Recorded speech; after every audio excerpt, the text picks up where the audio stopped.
this evening's kick-off, we will be having a minute's applause, and it will be a applause in memory of Michael Hill. Michael Hill, for many of those who are in the club and around the club, will be known as an incredibly long-term club stalwart. He had died just hours before kick-off on Saturday. He'd coped with the illness for a good number of years, but even so, he'd still managed to got down to Nethermore for the game against Colwyn Bay that we won 2-1 just over a week ago, and say his goodbyes to people at the club. He was an avid supporter and committee member of the club and had joined in 1984. He was a landscape gardener by trade, and you can see the legacy today in some of the fine quality of playing surface that we have at the club right now. As it said in the club programme today, Phil Rogerson, the chairman, writing, said that the progress the club has made in the past 20 years, and let's not forget we were a North Counties Eastern League club back in those days, making our first forays into the FA Vars and competitions such as that. The progress has been in no small part down to the huge contribution and support that Michael has given the club and its organisation. And one little footnote, if you've ever seen the ITV series Playing the Field, Michael was indeed the groundsman in the fifth series, the one that was filmed at Nethermore. So a minute's applause that we will hold here before this game will be kicked off will be well deserved, and will be something that I think will unite absolutely everyone before we go to the kick-off this game this afternoon. Just prior to that, people are already beginning to get to their feet, but the referee is just getting the two captains together to do so, as it's announced on the tannoy. Pulling along Ellis. And Andy Holdsworth and Matty Wilson just getting together, and now the referee doing the coin toss. Everyone getting to their feet, and the referee will blow the whistle, and you'll hear a minute of applause in memory of the great contribution and the life of Michael Hill.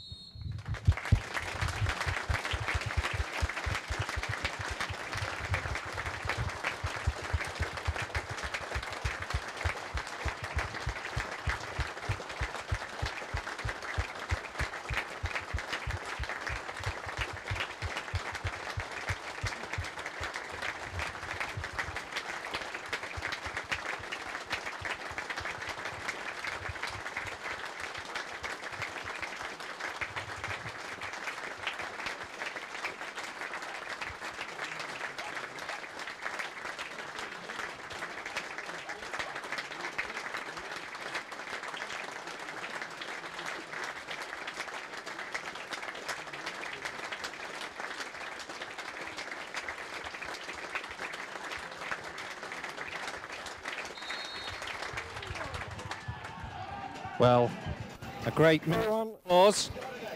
Hopefully there'll be plenty more, and it would be a occasion fitting of the man if Guiseley could go on and do the business this evening as well and give us that great start and that great foothold into this first leg of this playoff. The two teams are now out, and Tom, what's your thoughts on the way that we're setting up and lining up? Any changes in your mind in terms of formation from the line-up here? No, I think it will be a case of Mark Barr sticking to what he knows. It's a massive game for Stephen Dickinson, but the games he's played, he's had good games every time, so hopefully he can have another one tonight. So the two sides lining up, the referee about to blow the whistle. Guiseley in white shirts, dark blue shorts and dark blue socks as ever. Ferriby in their away kit of all yellow tonight, and of course that will be reversed on Saturday. The Lions immediately on the defensive, looking to head the ball away. Danny Ellis in action up against Ryan Kendall. The ball forward to Kendall on the edge of the 18-yard box, gets a shot in, goes across the face of the 6-yard box. Guiseley have a throw, taken quick into the feet of Jake Lawler. Lawler's closed down, but it's kept possession for Guiseley with a ball to the left-hand side where Parker comes through, and then there's a heavy tackle in on Gavin Rothery, and right through the back of him goes Paul Robson, and Rothery went down, and I think Robson might be given a talking to. Hopefully though, Gavin Rothery's okay. Yeah, you know what, about 30 seconds in, Paul Robson and Gavin Rothery, they just seem to have a little coming together, and from that point onwards, Paul Robson has always been trying to nick Gavin Rodri there. That is, you know, I'm surprised the referee hasn't booked him, to be honest, because he didn't get the ball. He got Rodri full on, and North Ferriby, you know, the corner comes in, whipped in towards the other 6-yard box. Right at the back post there was Russell Fry, but he got right underneath it, sent it over the bar. And a bit of a let-off there, because Fry was clear, wasn't he? Right on the edge of the 6-yard box at the back post. Rodri's got back up immediately, but that really was a heavy tackle.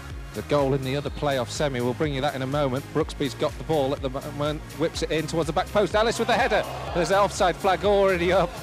Guys, he thought they'd won the corner. Lee Johnson now gets the ball into the area. It's picked up by Adam Boyes. He's worked out some great space. Ball goes in. Adam Brooksby goes to ground. Referee waves away the penalty appeals. Big shout there. Brooksby took the ball off Adam Boyes, went through, but then was pulled over. Guys, he's still coming forward now. Brooksby on the ball on the right-hand side. Plenty of players around him. Gets the ball through, threads it through to Ollie Johnson. Johnson goes through, great save by the goalkeeper. Johnson can't get the rebound. Oh, North Ferriby clear. So close for Guiseley. The first real breakthrough for either side. Work over the top there. Ollie Johnson can have a run at this. He's broken the offside trap, but he's right down by the corner flag on the right-hand side. Now by the touchline. Got a man on him.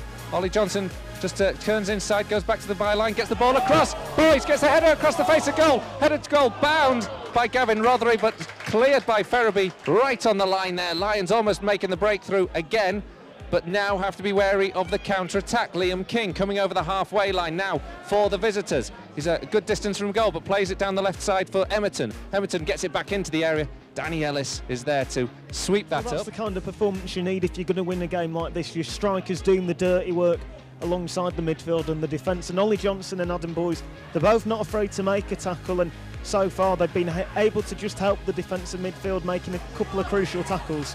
Danny Boschel now sends a ball through. Adam Boyes is clear of the back four. He's only the goalkeeper to beat. Boyes misses the target.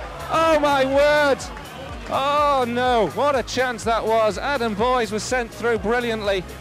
And with all his goal-scoring feats of recent weeks, you'd have put your house on him putting that one away. But unfortunately, he's just miscued the finish, and it's just gone wide to the left. A little bit of danger there, but guys have got away with it. Corner comes in, up towards the edge of the 6-yard box, headed in towards the back post. Again, the final touch this time isn't good enough. Matt Wilson at the back post there, almost applying the finish, but couldn't quite stretch high enough to get a connection onto the ball. Boyes down with a good header, sends it forward towards Ollie Johnson.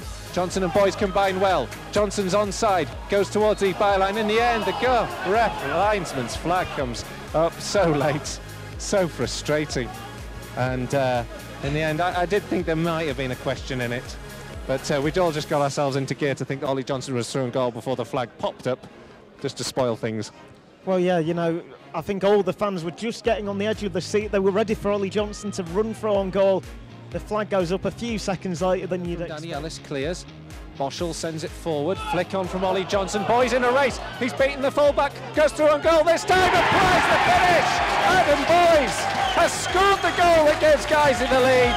He beat Mark Belgrave.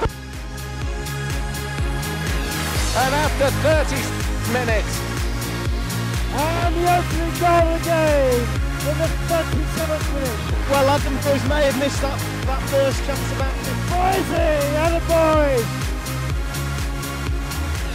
And there, does so well, gets his head onto the ball, flicks it, and Adam Boyes is in the perfect position, running into goal. Has his shot, beats the keeper, 1-0 Guiseley, come on. Still they have the ball and come forward, and it can't be repelled, and King sent through now. Dickinson against King. Dickinson blocks. Tackle comes in from Ben Parker. Good goalkeeping there from Steve Dickinson. Liam King was sent through and goal. Dickinson was brave and blocked the shot. Stephen Dickinson there getting credit off his teammates, and so rightly, because he comes out so quickly, gets his body in the way, gets the block, and you know, North Ferriby nearly got lucky, nearly got that equaliser. With the amount of chances that North Ferriby created during that first half, you know, you've got to expect that they will, you know, they'll create at least one massive chance during this second half. But you know, same for Guiseley. You never know, the Lions might be able to double the lead and just get a bit more daylight between the two sides. Dickinson has to race off his line to prevent it being closed down, but Ollie Johnson has collected a loose ball, goes to the touchline, into the area. Johnson with a shot, has the back of the net. Guiseley have a second goal, and it's Ollie Johnson and Stephen Dickinson have created it. Dickinson's clearance down the left flank, And the second goal of the game for Guiseley in the 49th minute. Now, Ferriby United. Assist from Stephen Dickinson now because he's put under so much pressure. He's just aiming it forward, but Ollie Johnson takes the ball, 2 really neat touches, gets into the area, beats the keeper. Guiseley are 2-0 up, and North Ferriby United, they really look shell-shocked because they were putting Guiseley under pressure, and all of a sudden Guiseley on the counter-attack get the goal. Ollie Johnson, so good to see him get that goal because it just looks like he needs that bit of confidence.